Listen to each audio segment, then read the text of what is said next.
welcome everybody.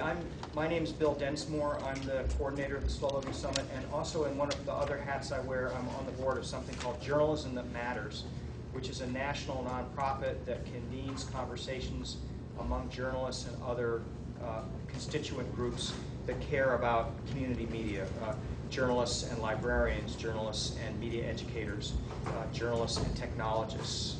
And one of the things that I spend my time studying is how is local media changing. And for those of you who live in Brattleboro, I don't know if you realize that this is a very unique media community. There you have representations of a lot of different kinds of things that are going on in media today, and also some very traditional things. And so I just want to very quickly name the people who are sitting here, but I think, as I say, those of you who are local, you pretty much know who they are. And I'll just start on my immediate left with Jeff Potter, who's editor of the Brattleboro Commons, which is unique because it's a nonprofit monthly, nonprofit weekly.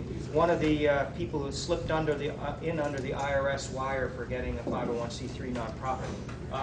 Next to Jeff is Kevin O'Connor, who's the Brattleboro reporter for the Rutland Herald. And again, because Rutland Herald is legacy media, no explaining necessary as to what the Rutland Herald is. Next to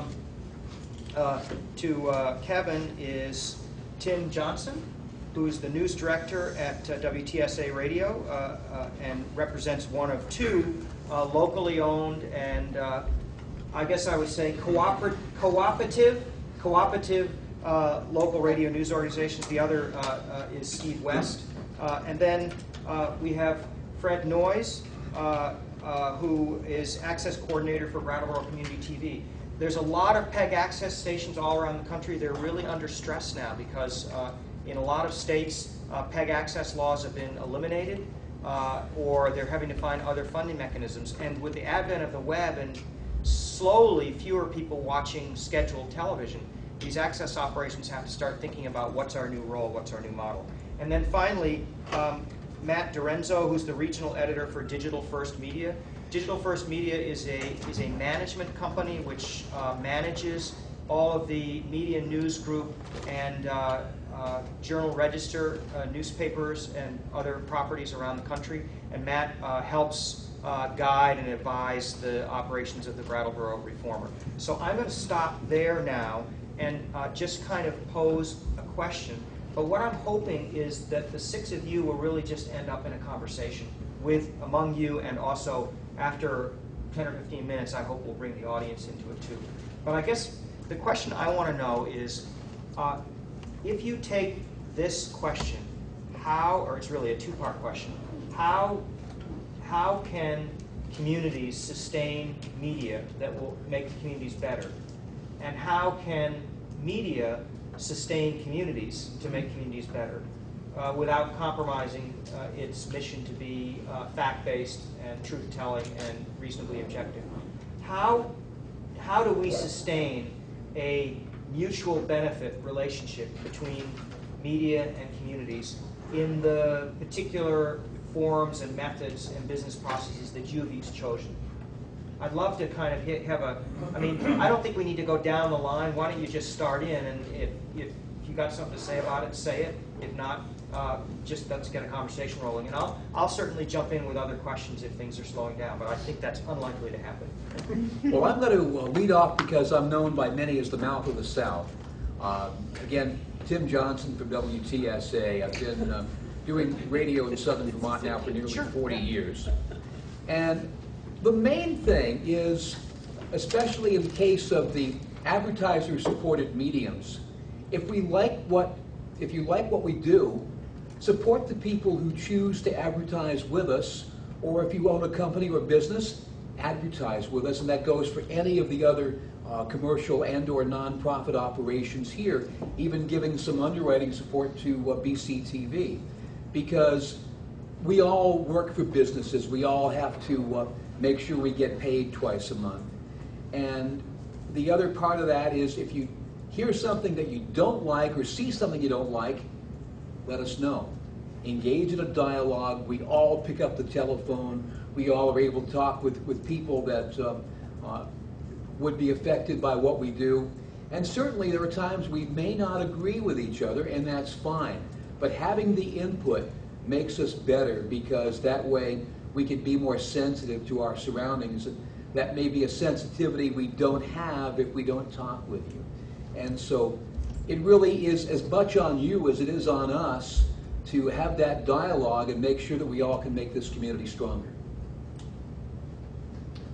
So, as the representative of corporate media, I guess let me pose the question: does corporate media have to be evil? And I think, to be blunt, the old model was much like the model of a Walmart or another business, where you sought to own or control the sector of business that you were in, which was media, and you sought to destroy or damage the other people who were involved, right? In our company, we're realizing that that's as ridiculous a proposition in an empowered network world of consumer-driven media. It's like emperor has no clothes. You can't cling to that anymore. And so by necessity, we're returning to a more altruistic vision that is at the roots of some of our papers that were started 200 years ago. And that is to partner and network not only with our readers, but with other media, including nonprofit and so forth. So something that would be kind of like foreign, maybe even to some of our still our own employees and some of our own middle managers, is that we would try to find a way through our advertising base and our business to help keep a Commons in business. Oh, that's You know what I'm saying? That's really refreshing I to mean, hear. It's a rising tide lifts all ships. We're fighting apathy in the community. We're fighting, Yeah. we're fighting. And the bigger thing that is worth a whole other panel is, and we were talking beforehand about like kind of the unknowns and how none of us really probably has the answer. The big unknown is, and the big cataclysmic thing, and I would encourage you all to read, Clay Shirky just wrote a kind of a response to this Warren Buffett takeover of, Warren Buffett, bought some papers and said, it's for keeps, and I'm gonna if we just boost the community, everything will work out. And so he said, it's not that simple because of this huge shift in terms of the unbundling of advertising and news content. And so if all this time advertising support of news and subsidy of newsrooms was just kind of a coincidence, and advertisers don't need a news audience to get their message out anymore, what is going to pay to support the newsrooms? If advertising doesn't work. Advertising doesn't work. That's a scary proposition for our business, right?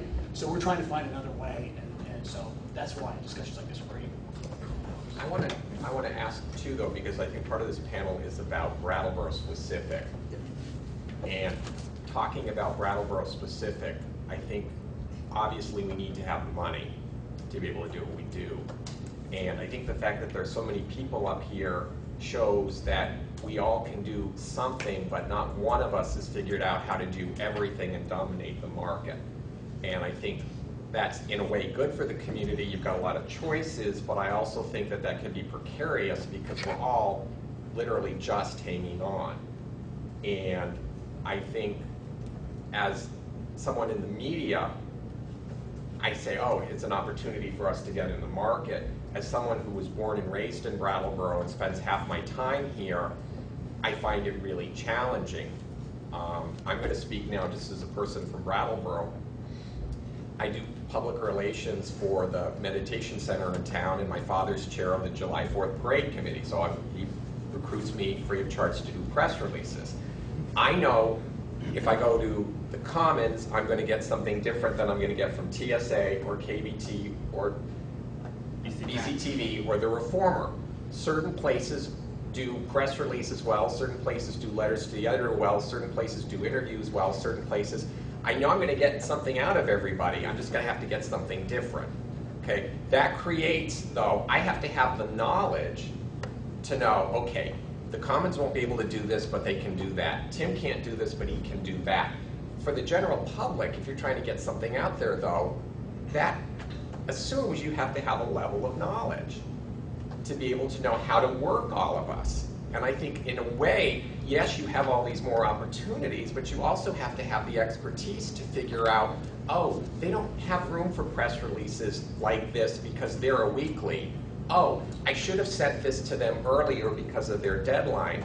And so I think the challenge in this is not only that we keep afloat in terms of financially, but, and I don't know how we do this, or whether even it is our role to do this, but somehow the public has got to understand we're not all things to all people. And I think the other conversation that hasn't really happened is because of the shift that's going on here, and because of the fact that we all can do certain things. I mean, I hope at some point, and I don't mean to put Matt on the spot, we need to talk about the Friday Reformer. Sure. And because that's the elephant in the room. And the elephant in the room is this: as a member of Brattleboro, I want the old Friday Reformer. As a member of the Rutland Herald, the Friday Reformer has been a godsend to our newspaper because everybody is saying, we don't want this new product. We want the old product. And the Rutland Herald sure looks like, you know, we're the nation's oldest family-owned newspaper. We were formed in 1794, and we give you news 7 days a week. So I'm really torn, and I'm torn about even bringing it up at this table because I don't want this to appear to be we're ganging up on each other. The Reformer is great, okay?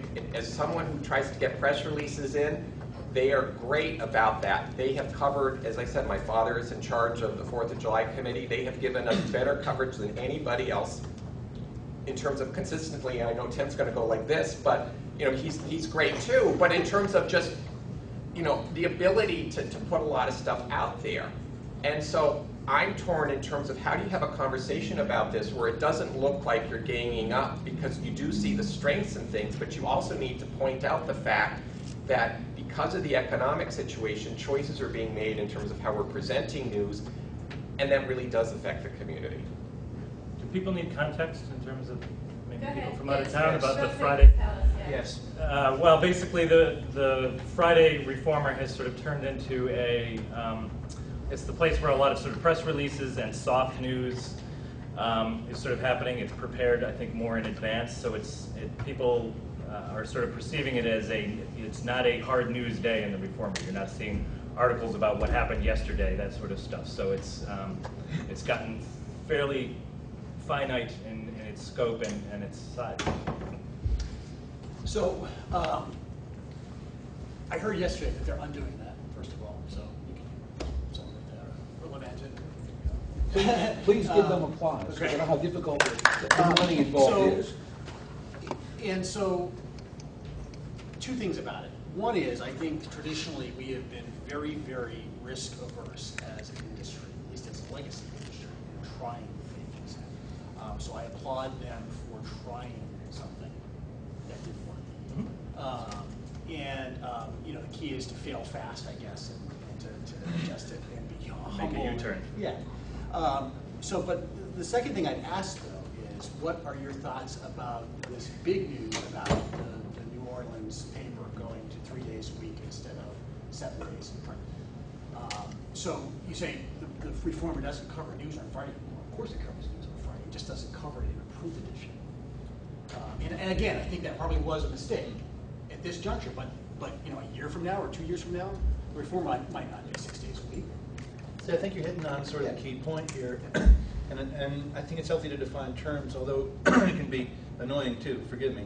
But I think what's news and who's defining it? And I think that's really the question. Who's not here is iBrattleboro.com, which is a citizen journalism website for those who don't know, and also part of the public dialogue, as is WVW, our low-power FM community radio station. All of this is input to the so-called media, which is really sort of not a thing, really. It's a conglomeration of many things. But what you want, who you want it from, is really driven by the citizenry, people and regular Joes walking about. And who defines what's news is really driven there too. It's just like if you want organic produce in your supermarket, go ask for it. If you want this kind of news, blah, blah, blah, like Commons is a good example of it. Commons has the time weekly to go deeper into conceptual issues, larger picture issues, and go deep down. Tim's doing a day-to-day thing. I'm doing a talk show, writing an hour of going into a subject. So there's this stretching out, and then there's like, here's the information. What we focus on, what what gets our eye, what gets our ear, is really driven. I hope it's driven by people saying, hey, I'd like to hear more of this and less of that, and that's true of our daily newspaper as well. It's interesting you mentioned that, Steve, because 15 years ago I was working at WKVT and doing a daily talk show, and when I moved over to my current job, which was vacated by the gentleman who has been for the past 15 years the community relations director at the local nuclear plant, one of the things I just felt I was losing was the ability to do a talk show. So I ended up volunteering for BCTV and have done a lot of their talk shows over the years, and at one point became chair of their board of directors, at which point I discovered Zoloft. That's another insider. Oh, yes. Who's Zoloft? Zoloft is an antidepressant maker. Oh, okay. Sorry.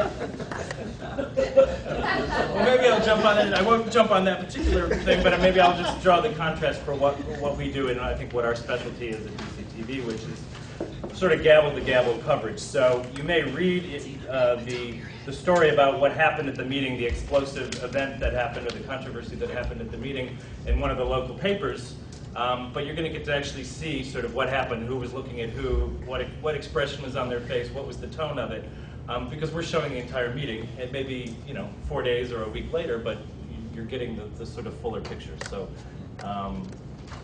We're not encapsulating as much. We're sort of just putting it out there. But that being said, we do have a 3-day-a-week newscast now at 5:45, which is sort of taking those little snippets of things and sort of giving people a quick conglomeration of what's unfolded over the week. So.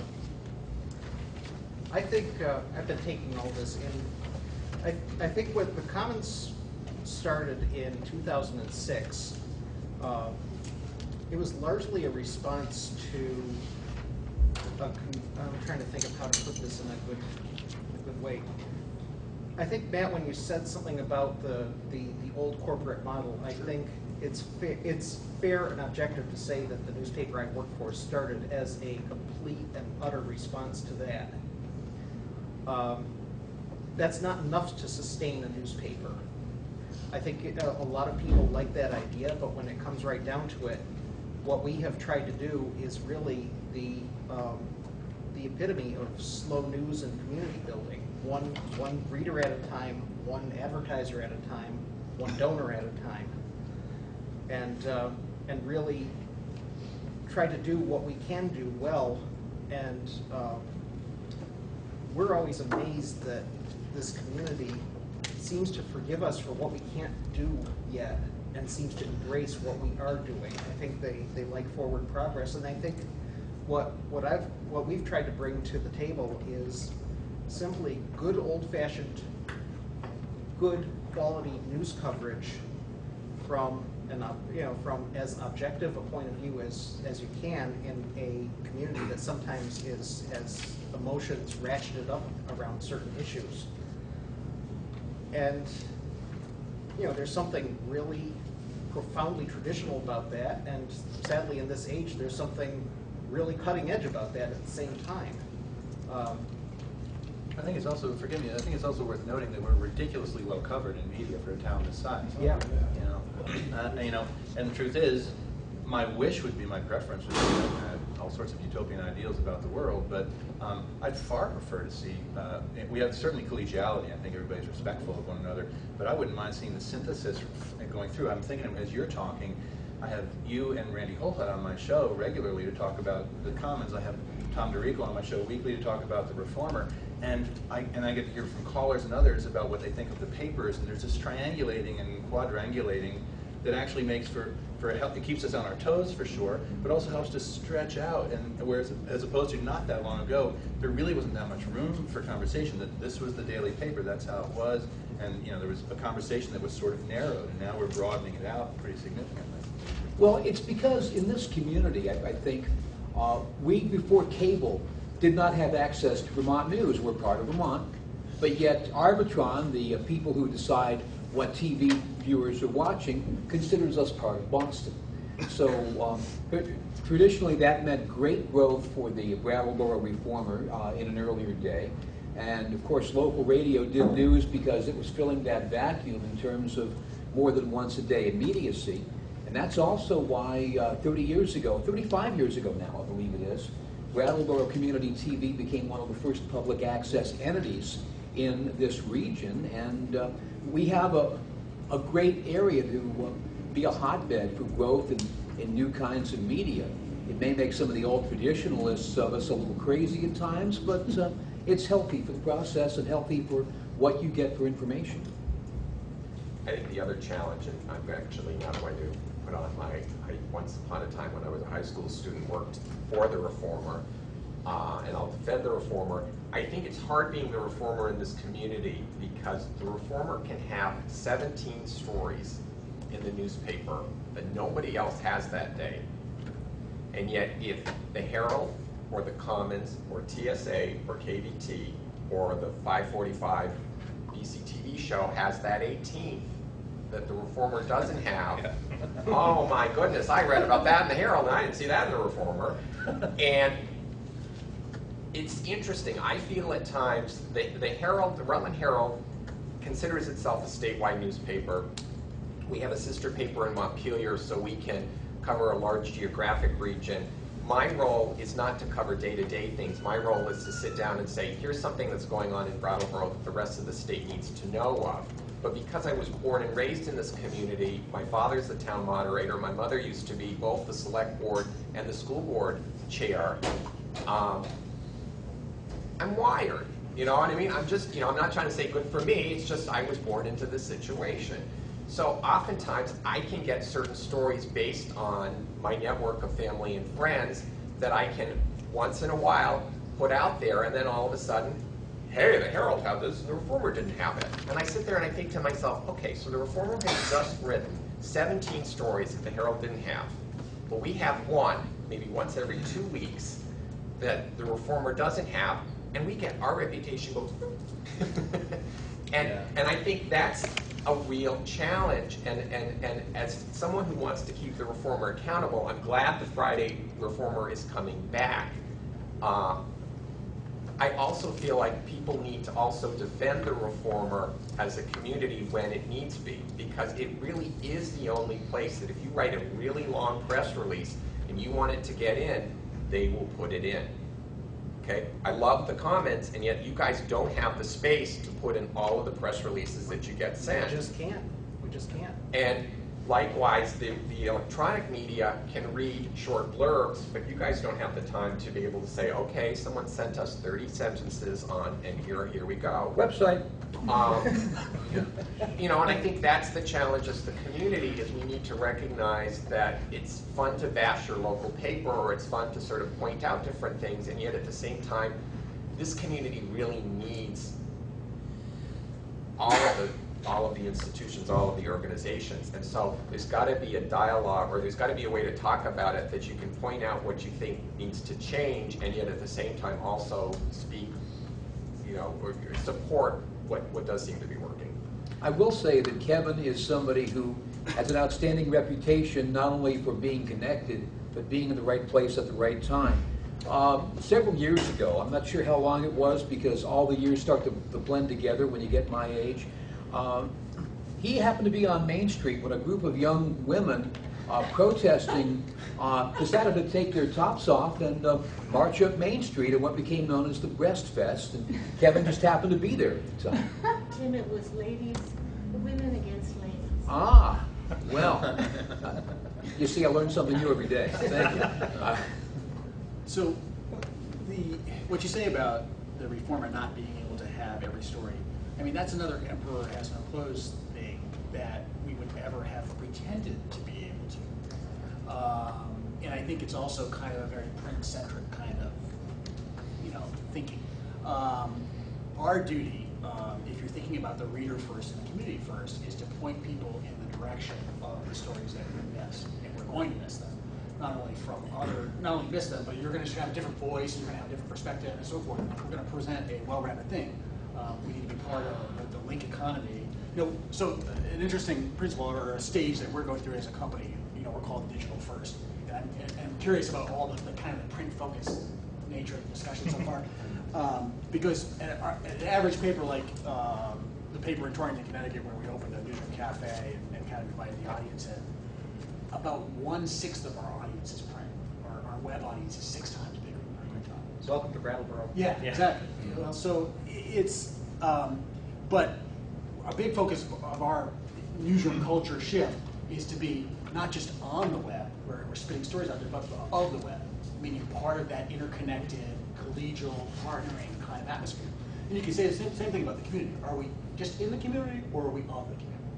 Well, I've got a question for you, Matt, and I'm just genuinely curious if, first of all, I'm glad to hear you say everything you're saying, because I think that's, that portends real good journalism and good changes coming from our daily newspaper, a daily newspaper that we can't possibly, nor do we want to, go head to head against. We're a different animal. Right.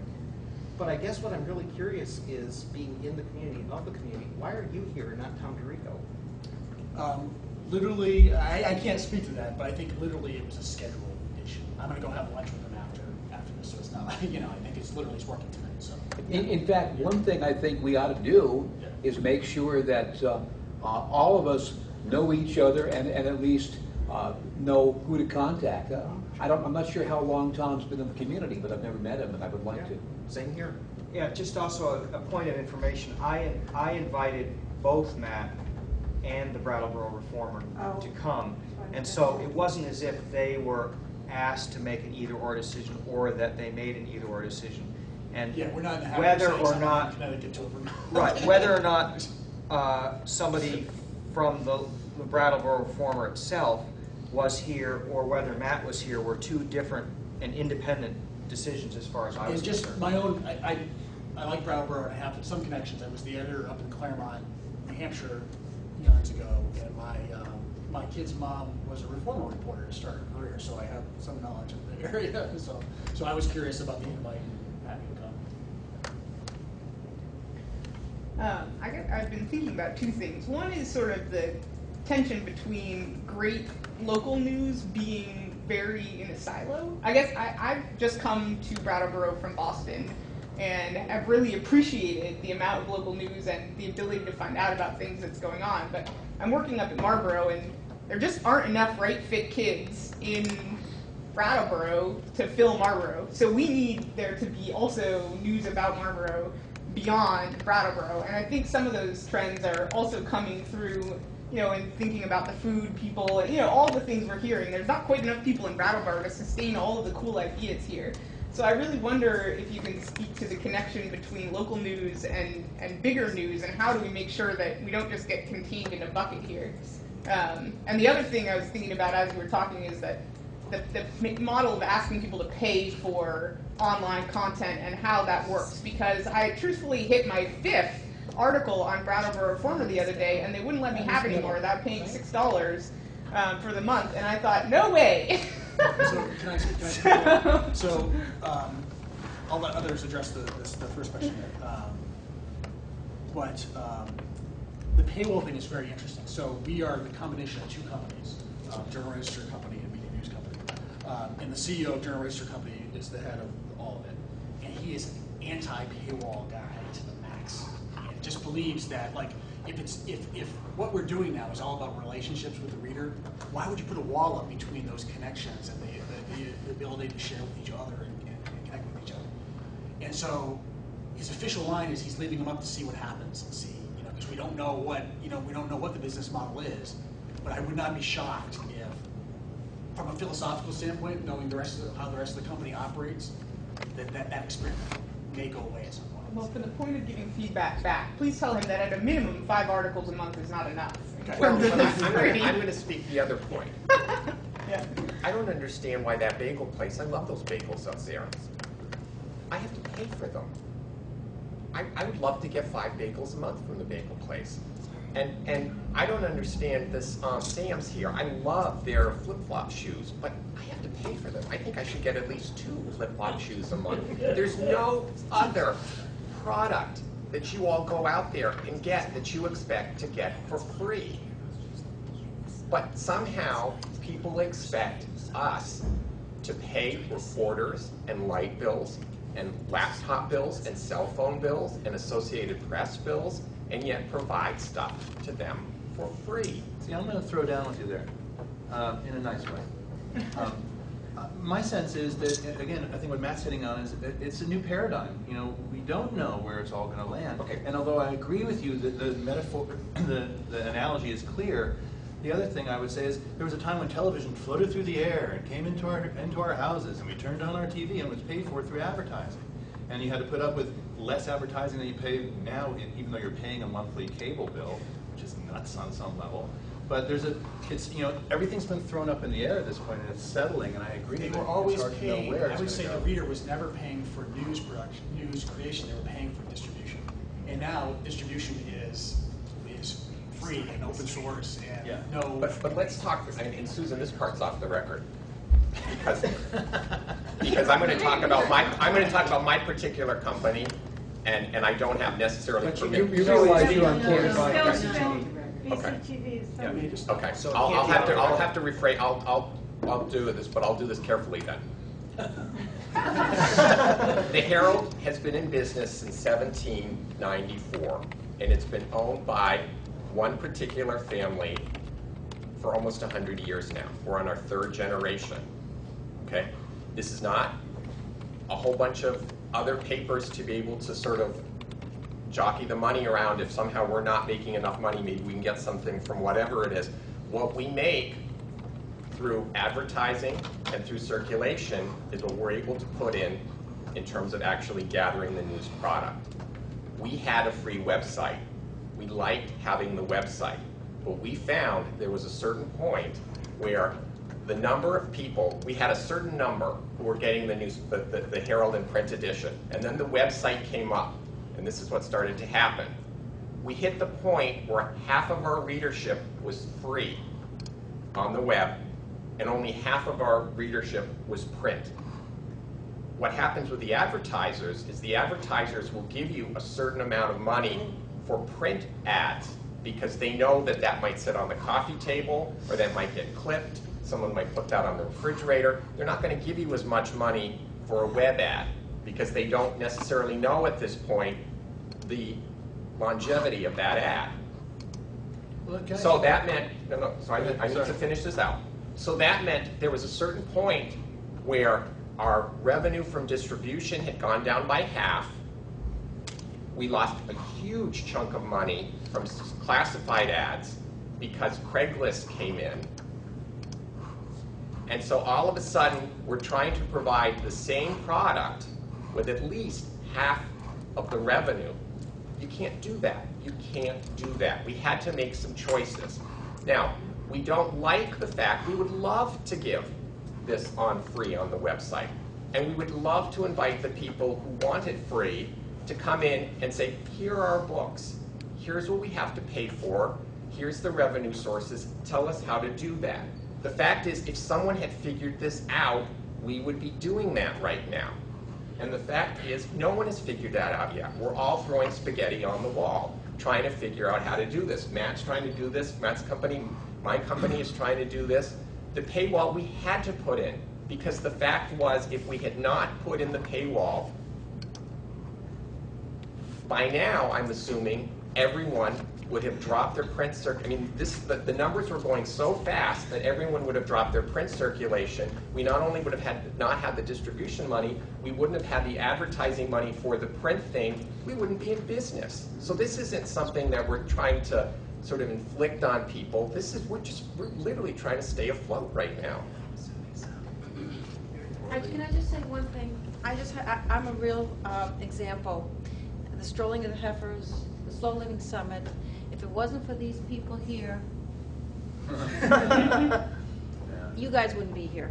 They do so much. It's just amazing. Totally amazing. Everybody. No, seriously.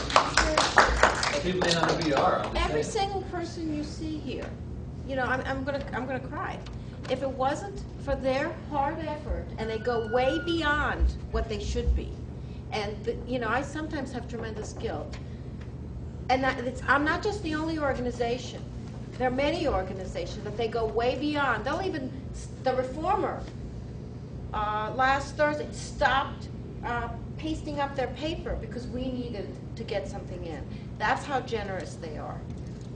And I want to be clear that I wasn't meaning to be critical, but I know that the paywall question and the online content and whether that's paid for or not and who pays for that is basically, it seems to me, the question. So No, and I don't mean to I be so understand. defensive, but I really do want to say, because there's a huge amount of people.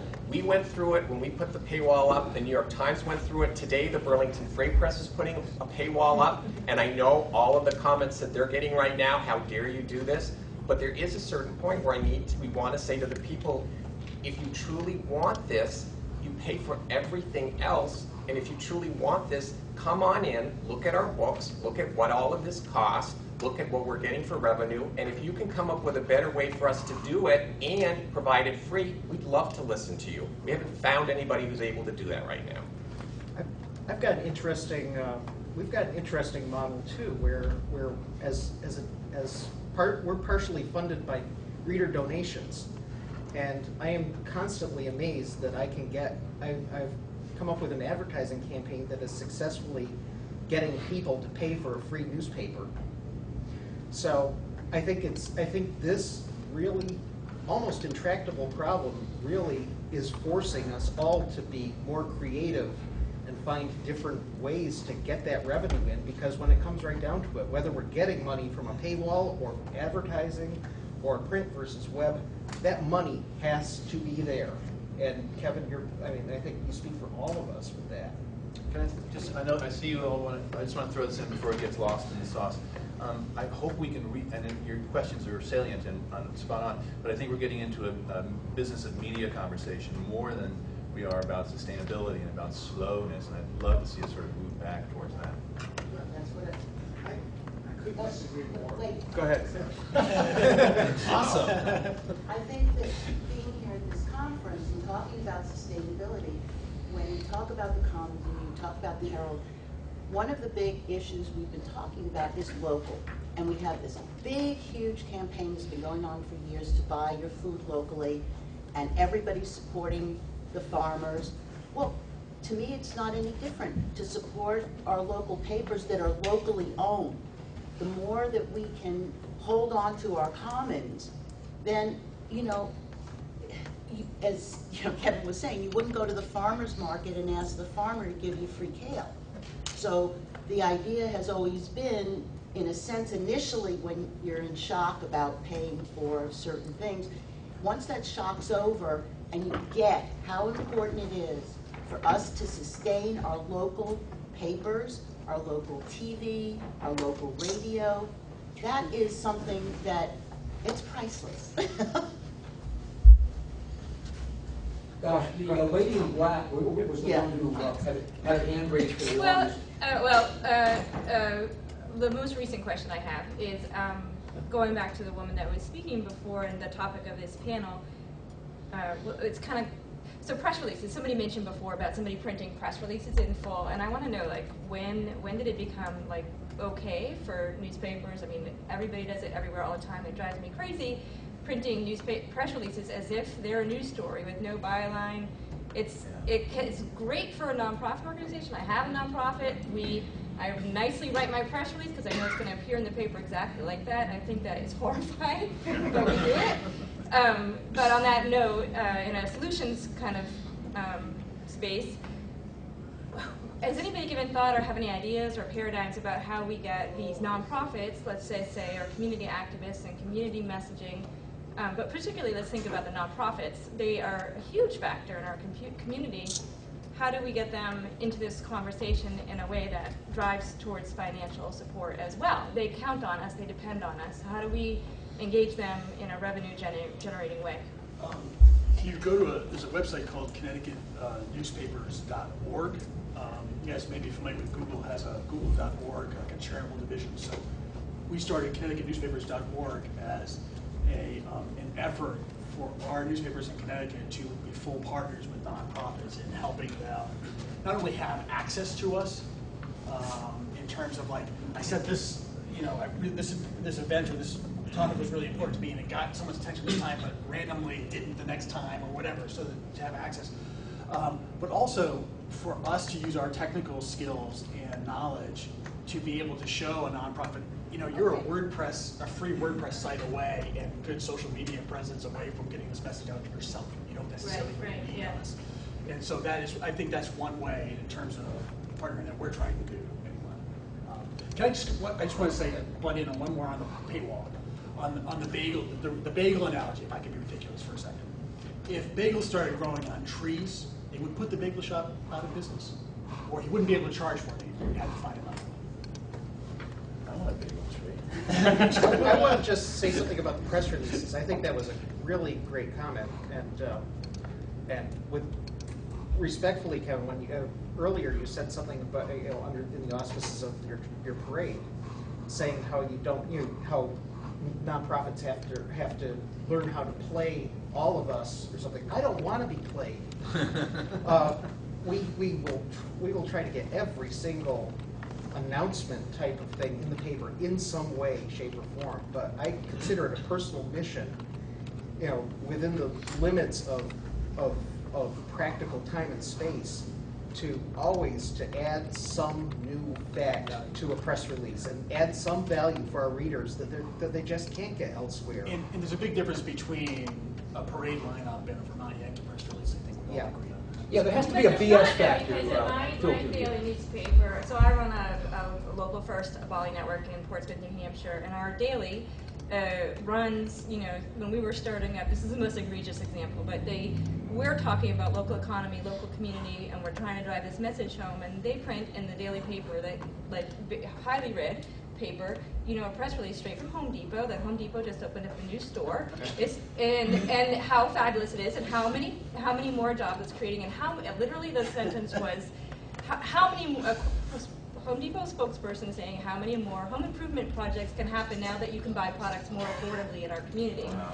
And just straight up, and this happens every day, all the time. That was just the one example. So corporations have just figured out that they can use that same medium, and they do. They do it in television. They send these prepackaged things to local affiliates about about the wonders of such and such a medication or whatever, and they often run them because they're looking for cheap content or free content as well to fill up some of that hour. And it doesn't require anybody's brain or effort, to do that. But it is a shame when it's sort of obviously a very non-profit. I just wish that maybe it was just more called out, in terms of there is a huge.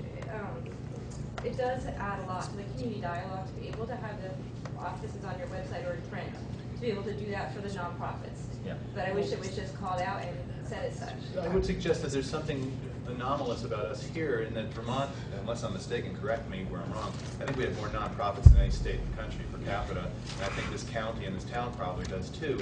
And to tell you the truth, from my point of view as a guy, I do 3 hours a day of talk every morning, and I talk to a lot of nonprofits, and that's where the news is, and that's where people want to hear the content. It's not like, oh, they're getting the pads, they're getting on that show. It's like, no, it's actually interesting, and it's well worth spotlighting. And if you have any subjective ability to shine the light, I prefer to shine it where we're good and strong and well, rather than, here's another story of where people suck. And we have a lot of really good and strong and well here in this community. I think one thing that we try to do, and that everybody should try to do, is help people who are engaged in a cause find a particular voice and find original things to say to the entire community. Part of what I cannot tell you how many press releases we get from people who are really trying to advocate in the guise of news. That's not. I can't tell you how many I've successfully turned into letters to the editor, or helped writers expand into op-ed pieces, and to try to create. I mean, that does two things. It's a win-win. And coming full circle back to one of Bill's original questions, it really helps engage community when you try to give turn a reader into a writer, and find a way to put out that point of view in a persuasive way. A lot of papers nowadays don't have the luxury of having the space for original community opinions. It's far easier to get syndicated columns. I think another challenge in this, based on what you were talking about, is it's easier for us as individuals and humans and society to see things as black and white. And the fact is, yes, Home Depot has that press release, and yet if I am truly representing the whole community, Home Depot is part of the community. It might not be putting as much money in locally, but it is still part of the community. And I hear what you're saying. I'm just saying the challenge on our part, and I think in Brattleboro's part, bringing this back to Brattleboro is really divided on Vermont Yankee. Okay, it's a real hot button issue. What's happening right now, and I think it's going to start to sort of come out more in the next couple of months, Vermont Yankee gives approximately $350,000 a year to nonprofits in our community. They are the largest source of money. It's like a What's protection going to, racket. what's, you know what I mean? And it's really, it's really gray. It's really messy, okay? It's no longer black and white. It's the drop-in center that deals with the hungry and homeless got almost $50,000 from this group last year. I think that's a great place. So But you're saying that you, but I'm just saying not running, but you don't run, like somebody just said, we don't run a press release straight from Vermont Yankee saying nuclear power is the best no, ever. no. What I'm saying is, that's a very black and white thing. Unfortunately, a lot of what we deal with Right. is lots of shades of gray, Right. and everybody's got a different opinion on it. And I think that's the challenge, not only as us as journalists, but as us as a community, is how do we have conversations about the gray stuff? It's very easy to have conversations about the black and white stuff, okay?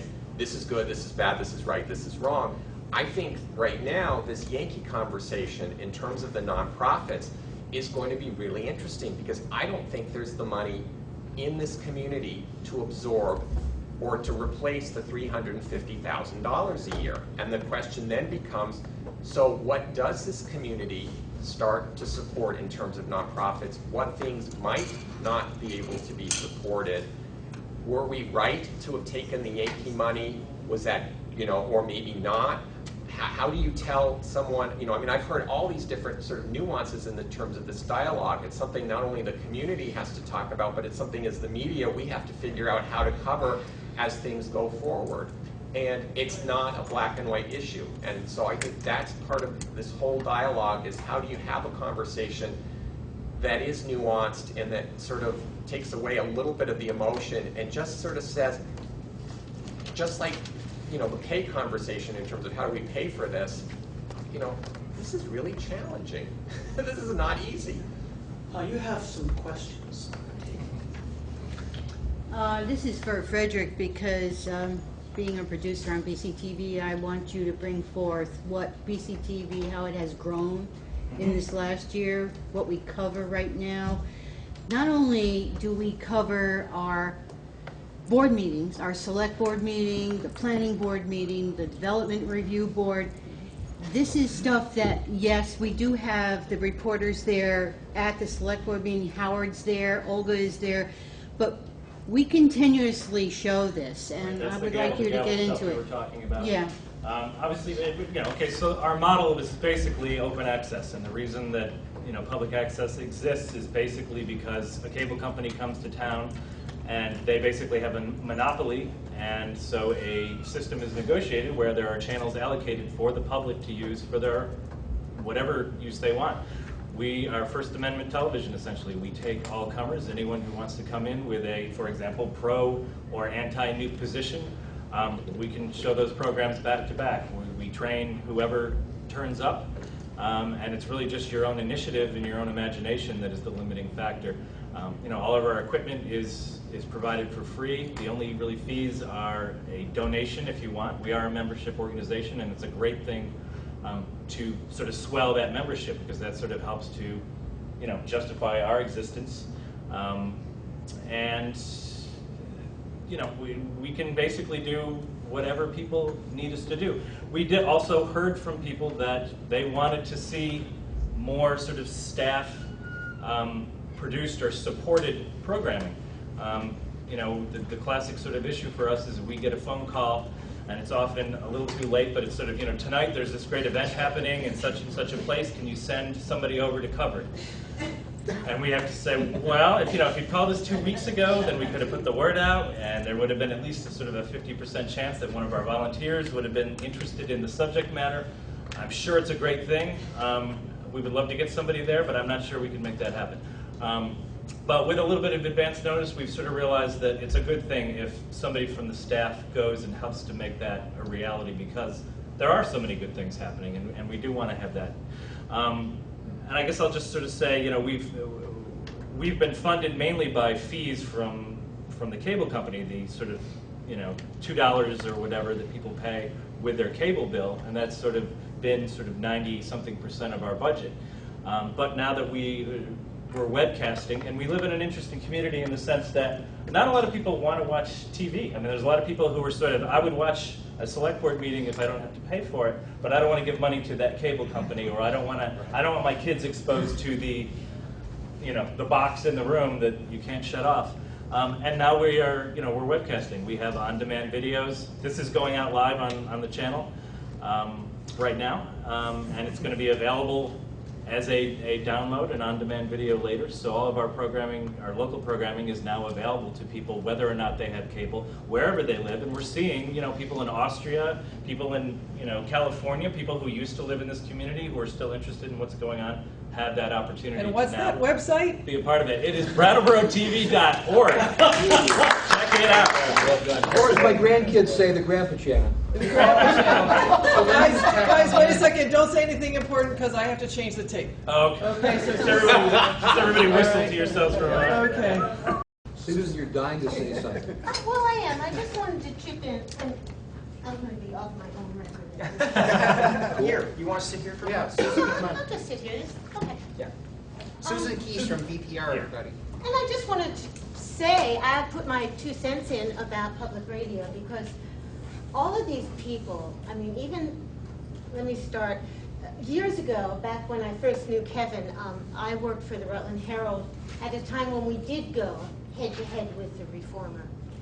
And it was my delight to beat the Reformer every single day I could.